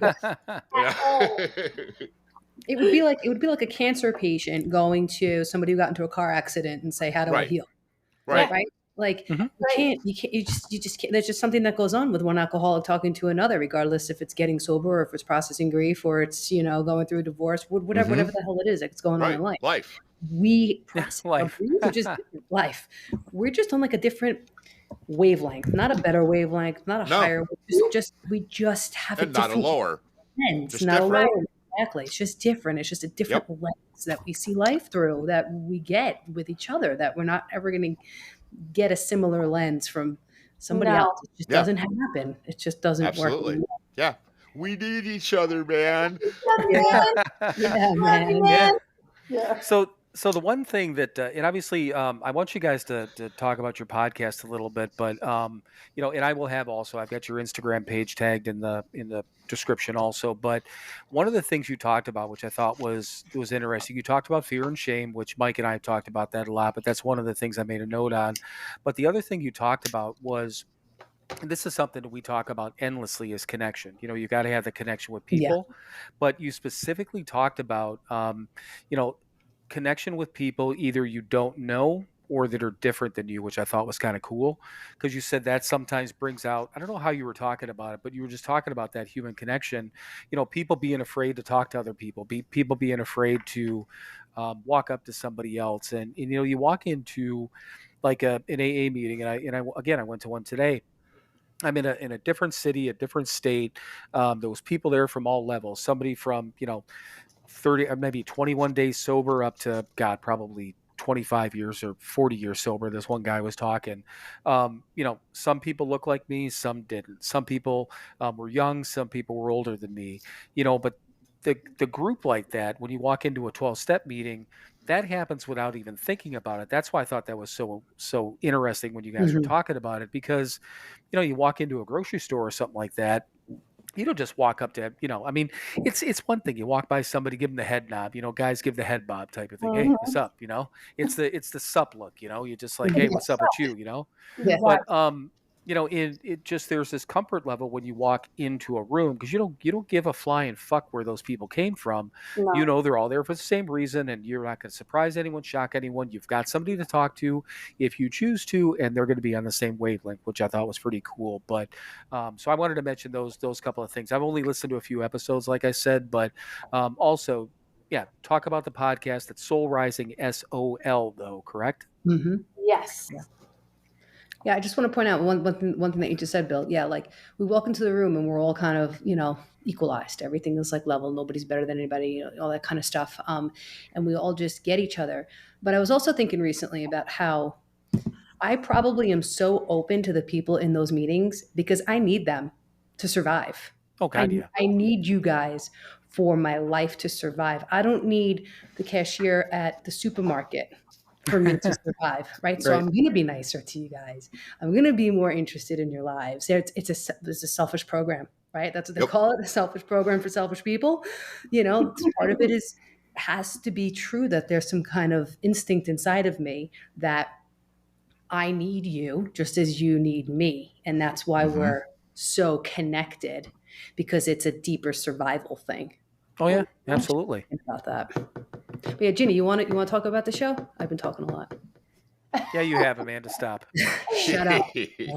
Shut up. Get it? Motor No. mouth. They used to call me Motor Mouth when I was a kid. The thing about our show, and exactly with what you guys are talking about, Amanda has said this before. I think many of us have said this before, that the way that first off, it's like the great, those rooms are the great equalizer, right? Everybody's equal in there, and like you guys are saying, it still always blows my mind that it never matters where you go in the country, probably in the world. If you walk into one of those rooms, we all, like, time and time and again, we have the same stories and the same scenario. And Amanda and I talk a lot about, like, wow, it's too bad the rest of the world doesn't have a 12-step program, right? Oh yeah. And they should teach this shit in kindergarten. I've heard, Amanda has said that, and I agree. And quite honestly, that is kind of along, the foundation of how Soul Rising came about, because Amanda and I would sit and talk about different things, going on in life. And at that time, of course, right, we all had were reflecting during COVID. We all had this forced time on our hands, right? Which was, I look back on it, it was a gift, really. But this I forced agree. time, like this forced time on our hands to slow down, pay attention to things. And we talk about too, right underneath most things, and even our resentments and all the things that we learn about in these rooms, is fear. All those things that we have tools to talk about. And Amanda and I would have these conversations, how we were witnessing around us so much fear, and people in so much an ego, fear, all the things. I've never watched human beings, like, so quickly draw a line in the sand, and it didn't matter who it was. I don't care if it's your family. What? You're not vaccinated? Like, you're not welcome at my house. Or you got vaccinated, you can't come to Christmas. There was crazy shit happening. And we talked a lot about just really wondering, like, how are we going to come back from this? And as she and I would have these discussions, a lot of it was rooted in our experiences and in 12-step, in 12-step rooms, and in our journey of trying to get better. And we were talking about, golly, it would be really great if we could do this and kind of share these same kind of ideas in a way of getting the connection and bringing connection back in the rest of the world too. Because obviously in the rooms, you can always feel that. We were just talking about how helpful that would be if we could start at least talking about and sharing, so human beings could start connecting with one another again. Because that connection was just, severed, right? We didn't even have connection with the outside world. So it was very easy to lose connection with each other. Right. And that really started a lot of saying, you know what? I had been screwing around one night on Anchor. I had that app, and it was during COVID. And I was like, how hard is it to do this podcasting nonsense? What's going on? And I had like pulled up the music and done a little trailer, and I was like, wait a second, this is not as difficult as I thought it would be. And I was just rambling on and doing these things. I was like, that's it. Yeah, I want to do a podcast for sure. And one of the many times Amanda and I would connect, and whether it was over coffee or over, we were at, not Mad Greens. Where were we, Amanda? Vitality Bowls. Yes, I always forgot. It was the first time I had been there, and I was with Amanda. And we were just having these discussions, and I told her, hey, check this out. You know, take a listen. I did this last night on my living room floor. She's like, what is this? I'm like, I don't know. It's a podcasting app. I'm just talking shit. I'm like, my husband's asleep. It was hilarious. Yeah. And, you know, what Amanda at the time was pretty, I think you were already in the middle of writing your book, right? At the time? Yeah. She was knee deep in it. And not too long later, it was a few months later, she was saying, hey, you know, you threw that out there about wanting to do a podcast. Like, you serious about that? Would you want to do a podcast with me, kind of based around the things that were in her book and the things that, you know, she was feeling very strongly about at that time, and clearly the things that we were able to connect about, to try to get it out there for the rest of the world too, right? Because we are fortunate. We know where to go when we're all fucked up. We know there's rooms and people who can help us out and help us through those things and make sense of things when we're at our most insane. And you know, you hear people say it all the time, like, I'm a grateful alcoholic. I really am, because just like you guys said, you know who to go to, and you know where to go, who to talk to, and how they're going to be able to give you some tools. So we had hoped to start something that would be accessible to, you know, everyone else as well out there, to try to talk and have these discussions about all the disconnection, you know, that we were having in the world, about loss, about love, about how they all intermingle, and how we were at a point where that disconnection was just so prevalent in all of our faces. And that is how Soul Rising came to be. We try and you guys are available on like all the same platforms as we are: Spotify, Apple, all that sort of YouTube. stuff. We just started YouTube now as well. Video. Oh, okay. Yeah, and we've done a little bit. I've been posting not all of them, but some of our audio. We did a live stream a few weeks ago, which that is what it is. We may try it again. Mike was not a huge fan with the video, and Nope. I wasn't a fan of how the syncing of it. Just so you know, Mike. Hey, everyone, this is a sideline programming note. I'd like to try it just audio only next time, Mike. But you know, just because I want to load these things up on YouTube anyhow, and you know, it's just the thing of it is, in any opportunity we have, we're, like I said before, we're small, we grow incrementally, and we're not really losing things except for Instagram reach, but that's a whole nother story. But that's nothing we're doing wrong, but like you said, that these days, like when we got sober, and I know Amanda, I mean, back when you got sober, there weren't all these things. So you got to think that the difference, like Ginny, when you got sober in 2016 versus like us in 2010, and Amanda, you were 2006. In that, you know, 10 to 7 to whatever year period in there, this whole, I mean, technology grows anyhow, but these resources that people have, and people do, you know, turn to podcasts. So, you know, it's amazing. Yeah, it really is. And even with our show, where it's not, you know, so much about, we don't focus it specifically on sobriety, you know, like you guys do. However, it's in there, it's weaved in. And just in that period of time since we've been out there, I've had at least 3 people that have reached out from happening to hear our podcast and said, you know, how did you guys do this? How did your friend Amanda get sober? How did you get sober? Right. And that's amazing to me too, right? Because it's still reaching those people who don't know where to start at all. And that is something I'm just beyond grateful for, because, you know, and some of these people might have been someone I went to high school with, or friends or family, but who have just flat out reached out and said, hey, I listened to you guys, and the fact that you were so honest and vulnerable about the things that have gone on in your lives, it made me realize that I am not some piece of shit that's alone in this. You know, that there's other people. And one of the gals, she's going to meetings now. You know, so it's like that's the hope, I think. I know, at least for me, that anybody who may not, because people still, even with all the technology and everything else, right? There's a lot of times we still just can't get past the idea of admitting we need help. So Oh sometimes God, yeah. when we can hear someone else talk about, how they got to that point, even just by listening, and maybe not I know people who have this idea, well, I'm not going to listen to this because it's, sober people are just better than everyone else. And it's like, that's not true. It's not true at all. And sometimes they just need a little bit of that, like breaking of the ice of hearing someone else talk about it. So it's the same for you guys. I'm sure that there's people who say, gosh, how do I get sober? I wonder if I could find a podcast regarding this. They probably come across you guys and then they hear that and it makes it, it's one step closer for them.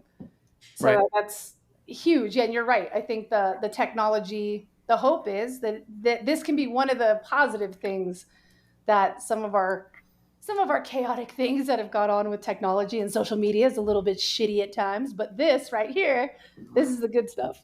Right.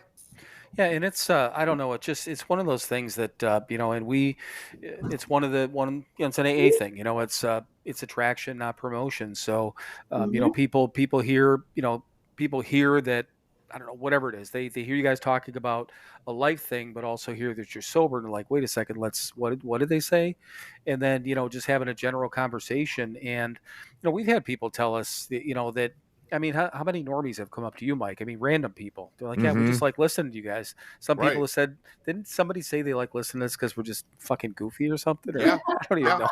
Right.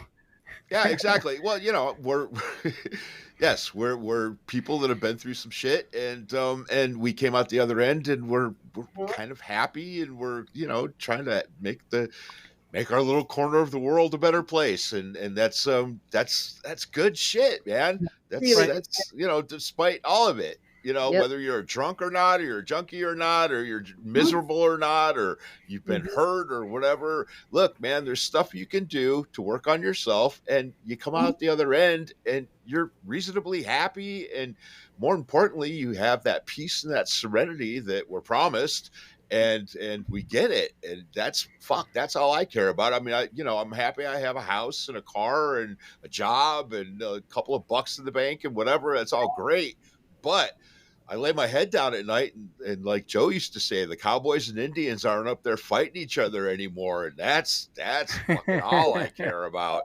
Right, that peace, that sense of peace that you've been able to, and like you said, it's a constant, it's a constant thing. You sharpen up those tools to continue doing it. Daily reprieve. Yes, right.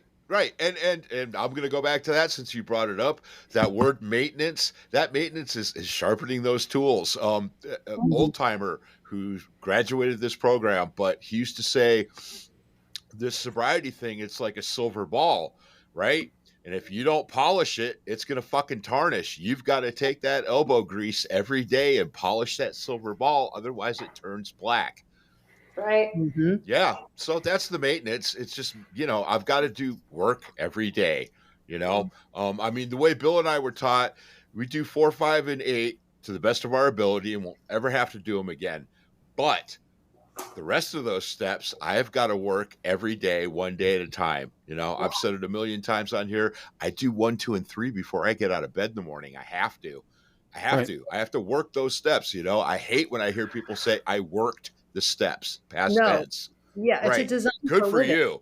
Good for you. You worked them. You're all done now, huh? Yeah. Well, I do 11. I do 10, 11, and 12 because those are the maintenance steps. No, man. No, I better fucking work 6 and 7 every day because I still have defects. Right. Totally. It's a design for living. The book says it's a design for living. It's interwoven. The steps are interwoven. It becomes you live it long enough. It just becomes a natural part of your operating system. Yeah. Right. Yeah. So I shouldn't have to. You're right. I was actually telling my sponsor today, I was working on 4th step. I said, you shouldn't have to go back and do this big 4th step like every year or whatever it is. 10th step is for. You do it every fucking day. Right. And if something really is jamming me up and I can't clear it up in the 10th and it'll, talk to my sponsor, whatever, then I take out my book and I freaking write it out. I write out a 4th step again. I do a 5th step. I do it. I take care of it like immediately. Yeah. Like I can't afford to sit on that shit. Like that'll kill me over time. Absolutely. You know, it's funny, Mike, and I think you'll probably be either you're going to laugh or you'll be proud of me or both. So, Hmm. um, I left. What day is it today? Today's Friday. So I Yeah. left to come down here on Wednesday. I left at like 5 and drove all night, and like I'm driving and there's the time change and stuff like that, but I'm looking at it and it was about what would have been 10:30, my normal time, which is about the Mm-hmm. time that I go to bed. So I was listening to a podcast or some fucking music or whatever it was, and I'm like, ooh, I turned everything off and I did my I did my 10th step and I did my prayers like I was going to bed, Yeah. you know, because I'm like I'm not going to go to sleep until Mm-hmm. God knows when, So I did that, and then when I got down here, figure same type of thing. It was, like by the time I thought about it on the way down here. I'm like, well, as soon as I get down and I get settled and whatever, because I knew I was going to be able to check in here right away. I did my morning readings at like again 8 o'clock or whatever it would have been like Yeah. my normal time on Thursday. But yeah, I was sitting in a fucking Lowe's parking lot. I'm doing my readings. I'm doing my prayers, and I hadn't gone to bed yet, and I hadn't Right. hadn't woken up, but Mm-hmm. I'm like, fuck it, man. I'm like, this is the time that I would normally do this. And Right. I'm like, well, no, I've never had that situation before where, Sure. I mean, where I just didn't go to bed Wow. since I was sober, and I'm like, fuck it, man. And that's Mike and I talk about this all the time because it's so important. We were taught this basic routine when we first got sober. It's Mm-hmm. readings in the morning, it's prayers, and then at night we just do a thing. Mine's a little bit longer than what Mike's is, but I mean we do basically the same readings from recovery books and that sort of thing. And that's part of our daily maintenance every day, and as part of Mhm. our routine. And neither one of us could even imagine, Mm. starting our day or ending our day not doing that, no matter what we're doing, Right. where we are, who we're with, we always do it. Yep. But the same thing with the steps too. With we we've been very open. Actually, starting with Mike's story, and that was like episode 3 on this, where he talked a lot about. You talked about the big book. You talked more about the steps, and it just neither one of us really knew which direction this was going to be. We knew we didn't Mm. want it to be. This is not an AA meeting. It's not a Nope. sanctioned meeting. We don't represent AA. Nope. We don't speak for Alcoholics Anonymous, but we do talk about the fact that we are members of. We're practicing members of. We utilize this. We utilize the steps. And then the same thing we thought is like, however people want to take that, if people want to listen to us or don't, fuck them. That's what we're going to talk about because that's Mm-hmm. what not only saved our lives, but continues, to save our lives every day. Yeah. But, we didn't want to get to the point of, and I'll say we make fun of it a little bit. There's a lot of these sobriety podcasts that do all these disclosures. This is not medical advice. We're not an AA program. We're not Good. representing this. We're not representing that. And then Mike and I are sitting there. We're like, does anyone think? I mean, can't you fucking figure it out? I mean, Right. we're not. This Yeah. this I this am is not a doctor. and if you've ever walked into a I room thought I with was a alcohol, pharmacist for a while, but but yeah, if you've ever walked into a room of Alcoholics Anonymous, my God, they don't talk like we do, and they certainly are more structured than we ever would be. So, but I don't know. I mean, it's just all these different things. It's just we know what we need to do on a daily basis, and thank goodness, for this amount of time, both of us have had uninterrupted sobriety, Mike. Right for yeah. coming up on 14 years. If we're not fronting or anything, but just saying, April would be coming up on that. So. It's amazing. Congratulations. And it's you're two more walking miracles of the many that I get to share their stories. So it's always a good thing when you get to hear I'm people. not a fucking miracle. I'm a drunk and a junkie that did the work. But you're alive. You're alive. I did the work. Yeah, and I knew I And was waiting. continue to do the work. I am not a fucking miracle. Okay, fuck that miracle thing I said, you piece of shit. Good job doing the work. Not a piece of shit anymore either. Yeah, but and this is, I was waiting for that because I knew it was coming. But that's the thing that, and Mike and I we were taught to think very black and white with stuff like that. We talked about that word miracle. That's why I knew it was coming. Uh-huh. And then because I would hear it on all these podcasts, and this was months and months ago. And it's like it's a miracle that that we're alive. But the reason we're alive, if you really break it down, there's nothing magical about it. There's nothing miraculous about it. We were given a program of action, as they say in the book. And Mm-hmm. every single day we make the choice to do that work. And if I stop doing that work tomorrow, it's not going to be long. Then not only am I not going to be a miracle, I'm going to be a dead, past miracle. Yep. So, The um, miracle, I see the miracle as the fact that you're willing to do the work. My brother, Yeah. who's dead, could not do it. So he was not a miracle. He's dead.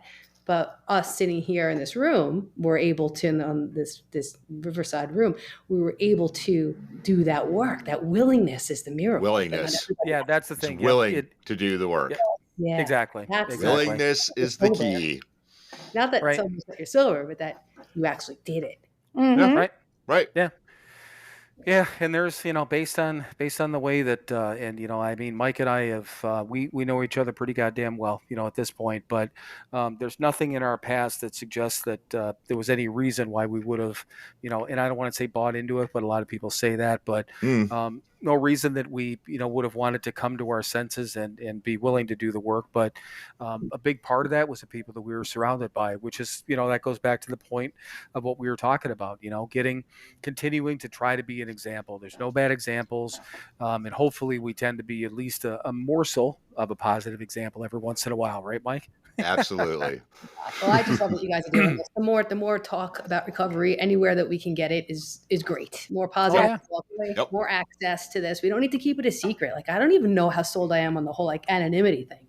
Like we're Right. not supposed to be talking about it like at a public level. Like what are we hiding? Why are we keeping this a secret? Like I saw this I think it was somebody talking about it on a podcast, and she was like, do we really think that somebody's going to judge the entire program of Alcoholics Anonymous if I relapse? Like that's what we say, right? Like, oh, we're protecting the program and blah blah blah, and somebody might say, oh, it doesn't work. Well, I feel like that it could be true. Somebody could say that, like, oh, well, she relapsed, so it doesn't work, and I'm not going to go. But like, am I that powerful? I'm not really sure that I'm that important and powerful that somebody's going to judge the entire program based on my life. I don't Right. know. a good I think point. we're doing people a disservice by keeping it so much of a secret. Yeah, we don't want to be running around shouting it from the rooftops because then, our egos will be running wild, all that kind of stuff. But like, I don't know, keeping it a secret is just killing people. So the more that you guys talk about it, the better. Yeah, and that's the whole anonymity thing. And again, we talked about that too. Is that I can't, based on what Alcoholics Anonymous says to the whole anonymity thing, I'm not supposed to bust you out or Ginny out or Mm. Mike out. I can talk about myself all that I want, but what I can't do, it's the same thing. I can't walk around and promote something in a company name, as if I'm part of the company, Mhm. and by us, I can't go out there and do something on, as if I'm a representative of Alcoholics Anonymous, I Exactly. can. There's nothing wrong with me saying that I'm a member of. That's my choice, and if I fail. That's got to be for other people to take a look at and realize that what Mike just said, that person didn't do the work, or that person wouldn't do the work, or wasn't Mhm. constitutionally capable of doing the work, whatever the deal is. But AA is protecting its brand, is really what it comes Yes. down to, the same way any company would, but yeah, the anonymity part is just, as an individual, we're not supposed to bust somebody else out. If I walk up to you, if I'm in Yeah. wherever the fuck you are in Colorado, and I see you in a store, I'm like, hey, what's up, Amanda? And I'm in Yeah. with one of my normies friends, Yeah. and they say, well, how do you know her? What my answer is always, it's a work acquaintance. That's all I would ever say. Exactly. Yeah. I've said that, I don't know how many times, because it's not my point to tell somebody that, oh yeah, she's a fucking drunk we had on our podcast. Sure. I mean, And it's damn true. proud. Yeah, it's true, but but it's not my place to out you on that. So, Mhm. And if somebody's So- going to judge a program based on like me relapsing or something, I think they're just probably looking for a loophole to like Well, not absolutely. do this. For an excuse Right. not to do it. right. Well, and everyone's always looking for that, that's a shortcut. Well, it didn't work for him, so it's not going to work for me. Yeah. That's fine. That's cool. Mm-hmm. Yeah, but So- and everybody has their own path too. I mean, like this is not the only way to get sober. I'm sure you guys talk about Right. that all the time. Oh, There are a lot of absolutely. people out there doing all these other programs. I personally am not willing to try it, but like there are people who do it. So Mhm. it's up to them. Well, and that's the other big thing there is we talk a lot about AA, we talk about the steps, we talk about the fact that it's what we do, but we've never tried to say that people have to do this. We make suggestions to people about what worked for Mhm. us, Yeah. but that's the only thing we can say. This is what worked for Yep. us, and this was our experience. Exactly. But we've had people on here that are non AA, found different programs, found different Mhm. paths, literally. Mhm. But the thing of it is, and Mike says it all the time, right? You know, just as long as you're not out there, hurting other people. How do you Mhm. put? What do you say, Mike? Not hurting other people, doing everything, and blah blah blah, Yeah, right? as long as you're not, making things worse for other people, and you're making yourself better and making things better for the people around you. I don't give a fuck how you got there. Right. Exactly. I don't Yep. care who you are, what you do. Yeah, as long as you're not out there hurting people, you're good Yeah. with Yep. me. The solution is the same, as they say. So, so what else, guys? What else, and just anything else you guys want to either quickly wrap up with? Get out to people. I will have your websites, the Instagram pages, everything in, obviously in the description. Anything else you wanna let people know before we wrap? Mm, no, I don't think I have anything else, Ginny. No, I don't think so either. Just that that they are not alone. That there's a bunch of us people out here that have been in places that we're not anymore, and Right. that there are many avenues for them to not be in that space anymore. They don't have to do it by themselves, and there are people willing, if they are willing to, share those tools, and they don't have to drink another day if they don't want to, or use another day. Agreed. Right. Damn right.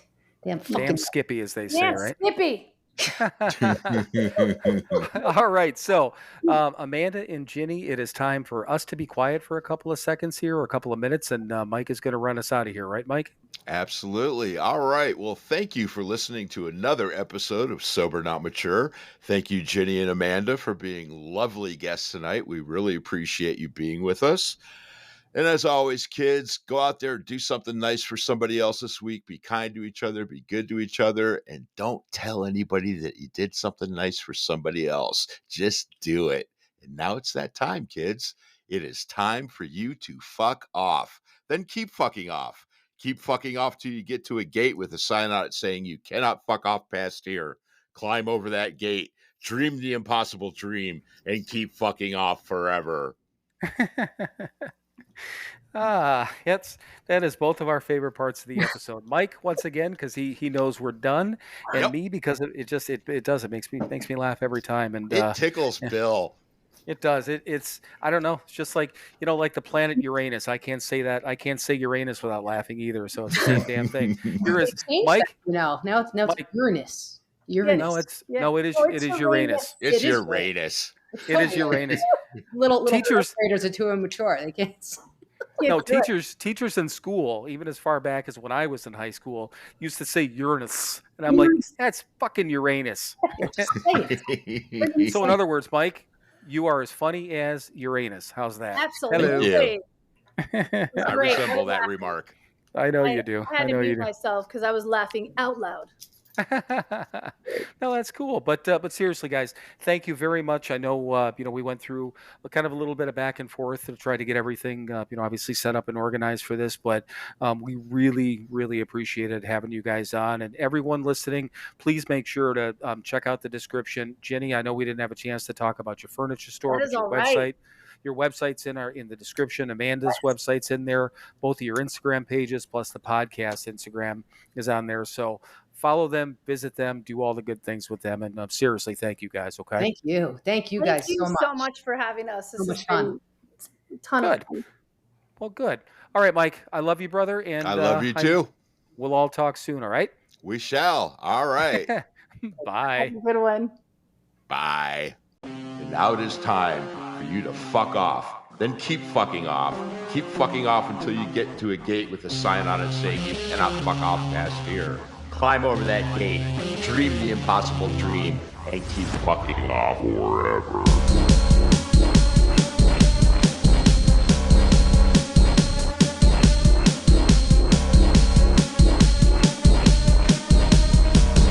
Now it is